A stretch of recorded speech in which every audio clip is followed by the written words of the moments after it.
Subscribe and share my channel Sudarsana. శ్రీమాత్రే నమః. శ్రీ గురుభ్యో నమః.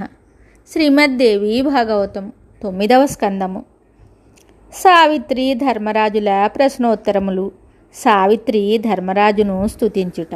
భారతదేశమునందు నివసించు పురుషుడు అనేక ద్రవ్యములతో కూడిన రకరకములైన దానములతో నిండిన భవనమును బ్రాహ్మణునకు దానమిచ్చినచో తత్ఫలితముగా సుదీర్ఘకాలము దేవతల లోకమునందు నివసించును.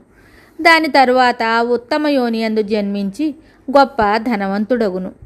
సస్యశ్యామలమైన పంటలతో కూడిన భూమిని భక్తితో బ్రాహ్మణునికి ఇచ్చిన పుణ్యాత్ముడు నిశ్చితముగా వైకుంఠధామమున ప్రతిష్ఠితుడగును.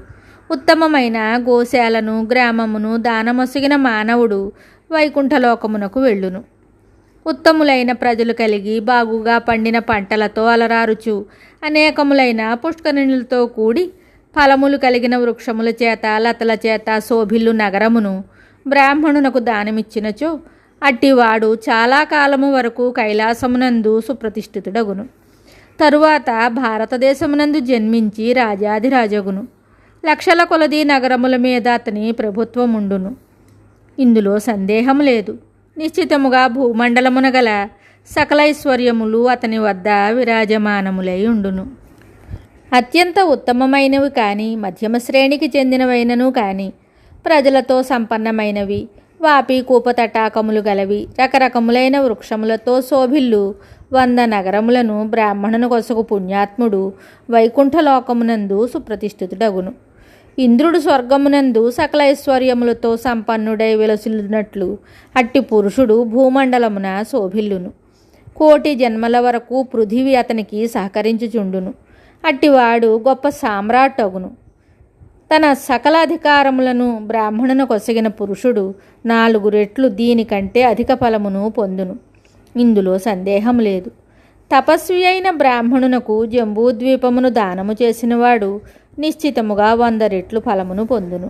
జంబూద్వీపమును దానమునరించినవాడు సకల తీర్థములందు నివసించువాడు, వివిధములైన తపస్సులందు లగ్నమైనవాడు, శ్రేష్ఠ స్థలములందు నివసించువాడు, తన సర్వస్వమును దానము చేయువాడు, సకల సిద్ధులయందు పారంగతుడైనవాడు, భగవతి జగదంబను ఉపాసించువాడు, మరలా ఈ జగత్తునందు జన్మించడు. అతని ఎదుటనే లెక్కలేనంతమంది బ్రహ్మలు వచ్చిపోతూ ఉంటారు. కానీ వీరు మాత్రము భగవతి యొక్క మణిద్వీపమను పేరు గల ఉత్తమ స్థలమునందు ప్రతిష్ఠితుడై ఉందురు. భగవతి మంత్రము ఉపాసించు పురుషులు తమ మానవ జన్మను పరిత్యజించిన తరువాత జనన మరణ జరారహిత వైభవ సంపన్నులు అవుతారు.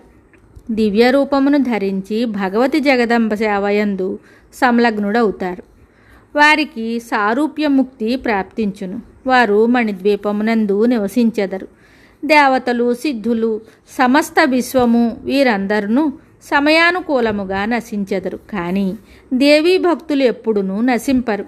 జనన మరణములు వృద్ధాప్యము వీరిని సమీపింపజాలవు. కార్తీక మాసమున శ్రీహరికి తులసిని అర్పించినవాడు 3 యుగముల వరకు భగవంతుని భవనమునందు విరాజమానుడగును. తరువాత ఉత్తమ కులమున జన్మించును. నిశ్చితముగా భగవంతుని ఎడల అతని మనస్సులో భక్తి ఉదయించును.